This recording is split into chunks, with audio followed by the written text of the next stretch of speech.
Hello students, welcome back to my channel. तो आज हम इकोनॉमिक्स का नेक्स्ट टॉपिक वित्तीय बाजार, जिसको कि फाइनेंशियल मार्केट कहते हैं, ये पूरा डिटेल में स्टडी करेंगे। इसमें हम शेयर मार्केट, ये सारी चीज़ें जो हैं वो स्टडी करेंगे और जो भी प्रीवियस ईयर क्वेश्चंस हैं वो मैंने इसी में एज अ पॉइंट ऐड किए हैं। तो सारे पॉइंट्स जो भी हैं वो इम्पॉर्टेंट है, तो आप इसको ध्यान से सुनना, ठीक है। तो स्टार्ट करते हैं। वित्तीय बाजार, जिसको कहते हैं फाइनेंशियल मार्केट। वित्त बाजार में वित्त का लेन देन औपचारिक रूप से होता है, मतलब कि financial transactions takes place formally in the financial market. अब देखो, इसको मैं आप सारी चीज़ें ना एग्जांपल से बताऊंगी। जैसे कि वित्त मतलब पैसा है ना, पैसे का लेन देन कैसे होता है। ऐसे तो नहीं है कि मैं गई भाई आपके पास, भाई मेरे को देना ज़रा 1000 रुपये, दे दिए 1000 रुपये, ये तो चल जाता है आम चीज़ें। लेकिन फाइनेंशियल मार्केट में जो है वहाँ पर तो 1000 2000 की बात ही नहीं होती। वहाँ तो 6 डिजिट 7 डिजिट 8 डिजिट नंबर तक है ना ट्रांजैक्शंस होती हैं। तो वहाँ क्या करते हैं, तो ऐसे तो है नहीं कि ऐसे ही मांग लिया और फिर बाद में हम मुकर गए, आप हमने तो लिया ही नहीं था आपसे पैसा। तो ऐसा नहीं होता। क्या होता है कि जैसे कि सपोज करो ए क्या है, कोई एक कंपनी है, ठीक है। उसने क्या करना है, बी क्या है, कोई पर्सन है, राइट।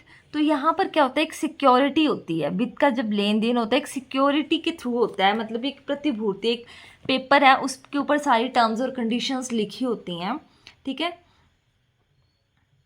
तो जैसे कंपनी है, उसको पैसे चाहिए इससे, बंदे से, तो कंपनी क्या करेगी, एक सिक्योरिटी बनाएगी और इस बंदे को देगी, और फिर ये बंदा जो है कंपनी को क्या देगा, पैसा देगा। तो जो सिक्योरिटी को हिंदी में क्या बोलते हैं, प्रतिभूति, ठीक है। जो प्रतिभूति बेचता है उसे वह पैसा उधार लेता है। जैसे कि कंपनी ने प्रतिभूति इस व्यक्ति को दी, तो कंपनी ने क्या करना है, पैसा उधार लेना है। तो जो प्रतिभूति खरीदता है, और इस बंदे ने क्या किया, प्रतिभूति को खरीद लिया, यानी कि सिक्योरिटी को खरीद लिया, तो वो क्या है, इन्वेस्टर है। फिर उसके ऊपर वो टैक्स लगाए, कुछ भी लगाएगा ना, इंटरेस्ट लगाएगा। तो ये प्रतिभूति को बेचता है, ये प्रतिभूति को खरीदता है।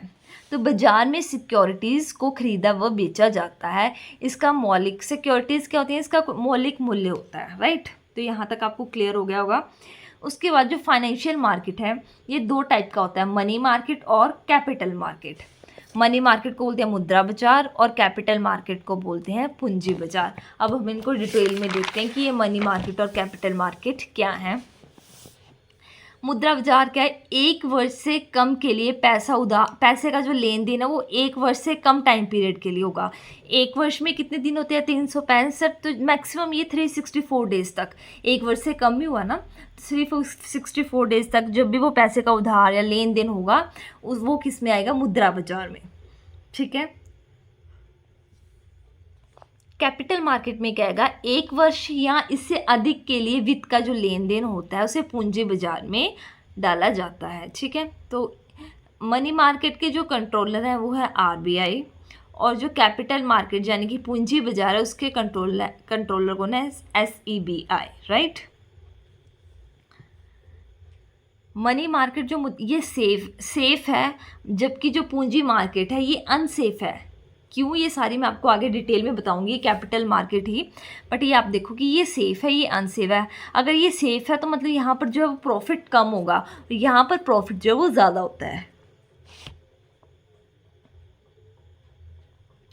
ठीक है।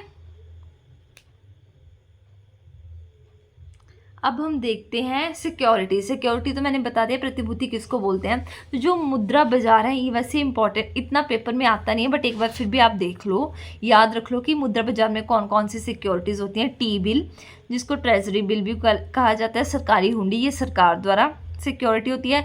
कमर्शियल पेपर, वाणिज्यिक पत्र, ये कंपनी द्वारा। और सर्टिफिकेट ऑफ डिपॉजिट, जमा प्रमाण पत्र, ये बैंक द्वारा, वित्तीय संगठन। और जो सिक्योरिटीज़ कैपिटल मार्केट यानी कि पूंजी बाजार में होती हैं वो होती हैं शेयर, बॉन्ड और डिबेंचर। शेयर क्या है, अभी ये शेयर मार्केट जो आजकल इतना ट्रेंडी टॉपिक है, तो इसको हम डिटेल में देखते हैं। शेयर है क्या, शेयर का मतलब होता है शेयरिंग इज़ केयरिंग। क्या होता है, ये इतनी वो फेमस है ना ये चीज़। शेयरिंग का मतलब किसी के साथ बांटना, है ना, अंश या फिर हिस्सा। चाहे वो लाभ का हिस्सा हो चाहे फिर वो हानि का हिस्सा हो। ठीक है, अब मैं इसको आपको एक एग्जांपल के थ्रू समझाऊंगी। सपोज करो कोई एक कंपनी है, हम स्मॉल स्केल से स्टार्ट करेंगे। उसने 1000 रुपये जो हैं, 1000 रुपये, ठीक है, उसने शेयर 10 शेयर, 1000 रुपये की उसको ज़रूरत है। उसने क्या किया, 10 शेयर बनाए। कितने कितने के बनाएगा, 100 के, तभी 1000 पूरा होगा। तो 10 शेयर बना दिए उसने 100 के, ठीक है। तो कोई एक बंदा था बी, उसने क्या किया, ये इसके 5 शेयर जो हैं वो बाय कर लिए। मतलब कि 500 रुपये इसने दे दिए कंपनी को। शेयर मतलब कि कंपनी को पैसे की ज़रूरत है तो वो बनाएगी भाई इतना 100 के 10 बना दिए, 10 शेयर। एक बंदा आया, उसने इसके 5 शेयर ले लिए। यहाँ तक आपको क्लियर हो गया है ना। 5 शेयर मतलब उसने 500 रुपये जो है वो कंपनी को दे दिए। ठीक है, कितने दे दिए, 50%। तो 500 है तो 500 कोई और होगा, अन्य है ना, और कोई व्यक्ति होगा, तो हमें इससे लेना देना है, बी से। तो ये कंपनी के साथ अब कितने परसेंट शेयर में है, 50%। सपोज करो इस कंपनी को 100 रुपये का लाभ हो गया, प्रॉफिट हो गया 100 रुपीज़ का। तो उस 100 रुपीज़ में से 50 जो है वो कंपनी के पास, या फिर जो भी बी होगा जिसके पास 50% हिस्सा है उसके पास, और ये जो 50% है वो इस व्यक्ति को जाएगा। अगर सपोज करो इसी को ही 50 रुपीज़ की लॉस हो गया, हानि होगी, तो 25% जो हानि है ना, इसका हाफ, क्योंकि हाफ शेयर पे है, तो हाफ जो हानि है वो भी इसी के पास ही जाएगी, इसी को ही पे करना पड़ेगा। तो 25% लॉस भी इसी को होगा। होप्स आपको ये चीज़ क्लियर होगी, क्योंकि इसी पे पूरा जो शेयर का कंसेप्ट है वो टिका है। एक बार मैं आपको रिवाइज करवा देती हूँ। क्या है कि वो कंपनी है, उसको 1000 रुपीज़ की नीड है। तो उसने शेयर जो है, शेयर बनाया कि 100 रुपये के 10 शेयर बना दिए। कोई एक बंदा है, उसने 5 शेयर खरीद लिए, तो मतलब 500 रुपये, 1000 में से उसने 500 रुपये इसको दे दिए कंपनी को। मतलब वो 50% इसके साथ किस में है, शेयरिंग में है। जो भी लाभ होगा वो भी इसके साथ शेयर होगा, जो भी हानि होगी वो भी इसके साथ शेयर होगी। तो ये सारा हो गया शेयर मार्केट, जो किस में आता है, पूंजी बाजार, यानी कि कैपिटल मार्केट। ठीक है, कैपिटल मार्केट आगे 2 टाइप की है। पहले तो पूंजी बाजार हमने देखा था 1 वर्ष या उससे अधिक के लिए, इसका कंट्रोल SCBI। 2 टाइप की मार्केट आती है इसमें, प्राथमिक बाजार और द्वितीयक बाजार। अब प्राथमिक बाजार क्या है, एग्जाम्पल, अगेन एक एग्जाम्पल। सपोज करो आपने एक बाइक खरीदी कंपनी से, कोई भी कंपनी से, हीरो होंडा से ले लो, पल्सर ले लो, बुलेट ले लो, ठीक है, रॉयल इनफील्ड ले लो, जो भी बाइक आपने खरीदी। एक बाइक खरीदी, फिर आपने क्या सोचा, थोड़ी देर चलाई, आपका मन हुआ कि मैंने कुछ और बाइक लेनी थी यार, ये क्यों ले ली मैंने। तो आप अब उसको दोबारा उसी कंपनी में या उसी शोरूम में जाकर बेच सकते हो। आपने कोई बाइक ली, सपोज कर लो, है ना, एक हीरो होंडा की बाइक ले ली, आपने 10 दिन चलाई और दोबारा आपने सोचा मैं इसी को वापस दे देता हूँ। तो भाई ऐसा तो होता नहीं है ना, शोरूम वाले तो एक बार बेच दे तो बस। फिर अगर आप उसको बेचना चाहते हो तो आप क्या करते हो, OLX पे फ़ोटो डाल देते हो, उसकी डिटेल्स डाल देते हो, पूरा अपना डिटेल्स डाल देते हो, है ना, कोई कॉन्टैक्ट नंबर डाल देते हो। तो आगे आप किसको बेचते हो, वो OLX में। ठीक है, तो अब आप जो आपने सबसे पहले बाइक खरीदी वो आएगा आपका प्राथमिक बाजार में। खरीदी हुई व्यक्ति को आपने व्यक्ति बोल रही हूँ, खरीदी हुई चीज़ को आपने दोबारा रीसेल कर दिया, वो आएगा आपका द्वितीयक बाजार में। तो ये इसका कंसेप्ट है। एक बार हम देखते हैं कि क्या चीज़ है। ठीक है, न्यू सिक्योरिटीज़ जारी करती है प्राथमिक बाजार में, पहली बार शेयर बेचती है। सबसे पहले यही शेयर बेचेगी ना, फर्स्ट इनिशियल पब्लिक ऑफर। दोबारा शेयर बेचती है जिसको बोलते हैं follow on public offer, company to investor. Company से किसके पास जाता है ये शेयर, इन्वेस्टर के पास। बल्कि ये जो है, ये इन्वेस्टर मतलब जो खरीदता है, इन्वेस्टर से ही इन्वेस्टर के पास पुरानी सिक्योरिटी बेचती है, रीसेल करते हैं, पुनः बिक्री। इसे शेयर मार्केट या फिर स्टॉक मार्केट कहते हैं। ये इन्वेस्टर टू इन्वेस्टर होता है। तो पहली बात तो आपको जो शेयर मार्केट है ये किसकी एग्जांपल है, कैपिटल मार्केट, यानी कि पूंजी बाजार। और पूंजी बाजार में भी अगर आपको पूछा जाए तो ये द्वितीयक बाजार का ये उदाहरण है। तो होप से आपको ये प्राइमरी और सेकेंडरी वाला कंसेप्ट क्लियर हो गया होगा। अब हम देखते हैं स्टॉक मार्केट। ठीक है, छोटे छोटे से अब टर्म्स बची हैं आपकी स्टॉक मार्केट या फिर स्टॉक एक्सचेंज। इसके लिए सबसे पहले कंपनी बनाई थी BSE, बॉम्बे स्टॉक एक्सचेंज। इसकी स्थापना 1875 ईस्वी में हुई थी। एशिया का सबसे पुराना जो है यही है, ठीक है। कौन थे इसके संस्थापक? प्रेमचंद्र प्लस रायचंद्र के द्वारा इसकी स्थापना हुई थी और इसका हेडक्वार्टर कहाँ पर है? दलाल स्ट्रेट, मुंबई में, ठीक है। अब इसका इंडेक्स क्या है? सेंसेक्स। अब ये सेंसेक्स क्या है ना? आप देखते होंगे सेंसेक्स है, उसमें आता है ना न्यूज़पेपर में, सेंसेक्स बढ़ा, सेंसेक्स में गिरावट हुई है, निफ्टी है, ये चीज़ें क्या हैं? तो बॉम्बे स्टॉक एक्सचेंज ने एक इंडेक्स बनाया है ना, क्या है? Sensitive index. इसमें उन्होंने टॉप 30 कंपनीज ली, ठीक है। फिर क्या किया? इन्हीं के शेयर को देखा, अगर तो वो बढ़ रहा है तो मतलब सेंसेक्स इंक्रीज हो रहा है, अगर वो कम हो रहा है तो मतलब कि सेंसेक्स जो है वो डिक्रीज हो रहा है, ठीक है। नेक्स्ट था NSE, नेशनल स्टॉक एक्सचेंज। इसकी स्थापना 1992 ईस्वी में फेरवानी समिति की रिकमेंडेशन पर हुई थी। इम्पॉर्टेंट है कि इसकी रिकमेंडेशन पर नेशनल स्टॉक एक्सचेंज की स्थापना हुई थी, फेरवानी समिति की रिकमेंडेशन पर। हेडक्वार्टर सेम मुंबई में ही है और इसका इंडेक्स किससे नापा जाता है? निफ्टी से। यहाँ पर टॉप 50 कंपनीज आती हैं। सेंसेक्स में टॉप 30 कंपनीज थी और निफ्टी में कितनी है? टॉप 50 कंपनीज हैं, ठीक है। SEBI इसकी जो है ये क्या है? शेयर मार्केट को कंट्रोल करने के लिए कौन सी बोर्ड है हमारा? SEBI, security and exchange board of India. इसकी जो स्थापना है वो हुई थी 12 अप्रैल 1988 ईस्वी में। इसका हेडक्वार्टर मुंबई में। SCBI एक्ट 1992 में जो है, SCBI जो वो एक्ट 1992 के उसके अंडर आता है, ठीक है। इसके अध्यक्ष कौन थे? पहले माधवीपुरी बिच थी, उसके बाद अब कौन बने हैं? तुहिन कांता पांडे।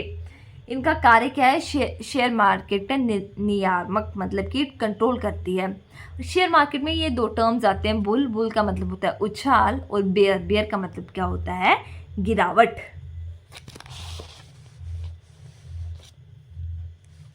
उसके बाद आता है credit rating agencies. Credit rating agency क्या है? कर्ज लेने वाली इकाई जैसे कंपनी, सरकार या अन्य संगठन की वित्तीय स्थिति, आय या फिर कर्ज चुकाने की क्षमता। अब देखो क्रेडिट रेटिंग एजेंसी क्या करती है? सपोज करो आप लोन लेना चाहते हो, राइट। तो वो आपने कोई भी एक पर्टिकुलर अमाउंट ले लो, 2 लाख 3 लाख का लोन लेना है। आप जाओगे, वो क्या करेगी? वो आपका बैकग्राउंड चेक करेगी, भाई आपके पास कोई जॉब है या फिर कोई इनकम सोर्स है। ऐसा ना हो कि आप वेले हो और आपके पास कोई पैसा नहीं है, आप बोलो कि भाई मुझे तो 1 करोड़ का लोन दो। ऐसा वो लोन नहीं देते हैं, वो पहले आपका बैकग्राउंड चेक करते हैं कि आप कैपेबल हो इसको रिटर्न करवाने में, ठीक है। वो किसका काम होता है? क्रेडिट रेटिंग एजेंसी का। भारत में कुल कितनी है? 7 क्रेडिट रेटिंग एजेंसी। ये आपको नाम लिख दिए, लेकिन ये सारे नाम याद करने की ज़रूरत नहीं है। 3 आगे इंपॉर्टेंट है, वो मैं आपको बताऊंगी। CRISIL, care, ICRA, SMERA, ONICRA, Fitch India, right. तो अब पहले देखते हैं CRISIL, क्रिसिल, ठीक है। Credit rating information service of India limited. ये देश की पहली क्रेडिट रेटिंग एजेंसी है। इंपॉर्टेंट क्वेश्चन है, पहली देश की क्रेडिट रेटिंग एजेंसी कौन सी है? तो वो है क्रिसिल। इसकी स्थापना 1987 ईस्वी में हुई थी और इसका मुख्यालय कहाँ पर है? मुंबई में। नेक्स्ट है ICRA, investment information and credit rating agency. इसकी स्थापना 1991 ईस्वी में हुई थी और इसका हेडक्वार्टर कहाँ पर है? मुंबई में। Third, care, credit analysis and research limited, headquarter Mumbai में और स्थापना कहाँ पर कब हुई थी? 1993 ईस्वी में, राइट। नेक्स्ट आता है भारतीय जीवन बीमा, LIC। आपने पता ही होगा, नाम तो सुना होगा, चाहे इसके बारे में हमको नॉलेज नहीं है, लेकिन आपको पता होगा LIC क्या बोलते हैं? जीवन के आपके साथ भी और जीवन के बाद भी, ऐसी कुछ इसकी इनकी कोट है ना, बड़ी फेमस सी, एक ऐड भी आती है। तो इनका क्या है कि सपोज करो कोई एक प्राइवेट कंपनी थी, है ना, कोई ये प्राइवेट कंपनी थी, फिर गवर्नमेंट ने क्या किया, इस पर इन्वेस्ट किया 50% से ज़्यादा सरकार ने। और अब ये एक इसके जो भी निर्णय है वो सरकार के द्वारा ही लिए जाते हैं, राइट। तो ये LIC की छोटी सी स्टोरी थी।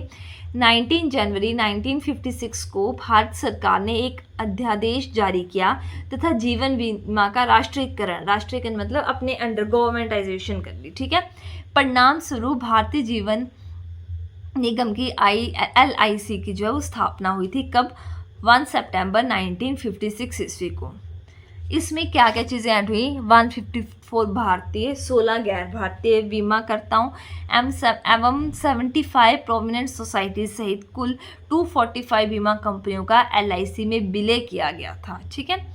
LIC की full form life insurance corporation, जीवन बीमा निगम, हेडक्वार्टर मुंबई में है और इसके अध्यक्ष सिद्धार्थ मोहंती जी, राइट। ये हो गया भारतीय जीवन बीमा। ये तो लाइफ से रिलेटेड हो गया, लेकिन हम देखते हैं अन्य चीज़ों पे भी, हाँ ना, बीमे होते हैं। तो सामान्य वो इसके अंडर आते हैं। सामान्य बीमा का राष्ट्रीयकरण 1972 में, सामान्य बीमा व्यवसाय अधिनियम 1972 के तहत 1 जनवरी 1973 के सामान्य बीमा को राष्ट्रीयकरण कर लिया। इससे भी पहले ये प्राइवेट थी, इसको भी गवर्नमेंट ने इन्वेस्ट किया और इसको राष्ट्रीयकरण कर लिया। 107 सामान्य बीमा कंपनियों को मिलाकर जो है 4 सरकारी कंपनियों में समूहीकृत, इसमें 4 कंपनियां बनाई गई। कौन कौन सी? National insurance company limited, new India insurance company limited, oriental insurance company limited, united India insurance company limited. 4 कंपनियों को कंट्रोल करने के लिए, इन चारों को कंट्रोल करने के लिए क्या बनाया गया? General insurance company of India, GIC, LIC, और ये इनको कंट्रोल करने के लिए बनाया गया GIC। GIC की स्थापना 1972 में हुई थी। इसे कंपनी अधिनियम के तहत 1956 में निजी कंपनी में जो वो शामिल किया, और ठीक है, और इसका हेडक्वार्टर कहाँ पर है? मुंबई में। और अब नेक्स्ट एक छोटी सी टर्म आती है IRDI, insurance regulating development authority of India, भारतीय बीमा विनियामक एवं विकास प्राधिकरण। 1999 के तहत 19 अप्रैल 2000 को जो स्थापित किया गया।